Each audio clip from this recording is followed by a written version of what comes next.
তো বন্ধুরা 2026 চলে আসলো এবং আমিও চলে আসলাম আপনাদেরকে কিছু ভয়ঙ্কর সুন্দর ভালো টিপস দিতে।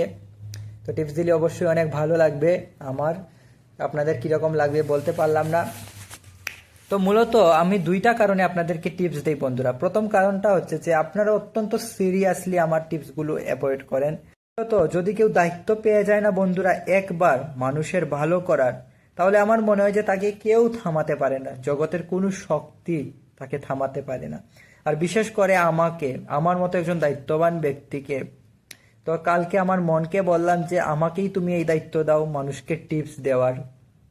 26-এ আমাদেরকে প্রচণ্ড পরিশ্রম করতে হবে, প্রচণ্ড, যাতে আমরা এগিয়ে যেতে পারি।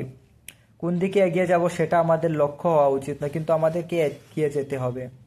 টেনশন নিয়ে কোনো লাভ নেই বন্ধুরা। গত বছর আমি এত পড়াশোনা করেছিলাম, তারপরে আমি ফেল করেছিলাম। দিনে রাতে বন্ধুর মেসেজগুলো আমি এতবার পড়লাম, উল্টে পাল্টে পাল্টে উল্টে, তারপরেও আমি ফেল হয়ে গেছি বন্ধুরা। তাই বেশি পড়ালেখা করলেই যে আমরা বেশি ভালো রেজাল্ট করব, এটা কোনো বিষয় না। যদি আমরা সকালে ঘুমাতে পারি এবং সকালে উঠতে পারি, তাহলে আমাদের আরো ভালোভাবে আমরা এগিয়ে যেতে পারি। এই জন্য আমি কি করেছি, আমি প্রতিদিন 3-4টার দিকে ঘুমিয়ে পড়ি, সকালের দিকে। তো আমার মা বলে এত রাত জাগিস কেন, কিন্তু ওনারা বুঝতে পারে না যে আমি সকালের দিকে ঘুমাচ্ছি। ওকে বন্ধুরা, নতুন বছর আসছে, তাকে আনতে যেতে হবে। টাটা, ভালো থাকবেন। Subscribe for more Jit Patang.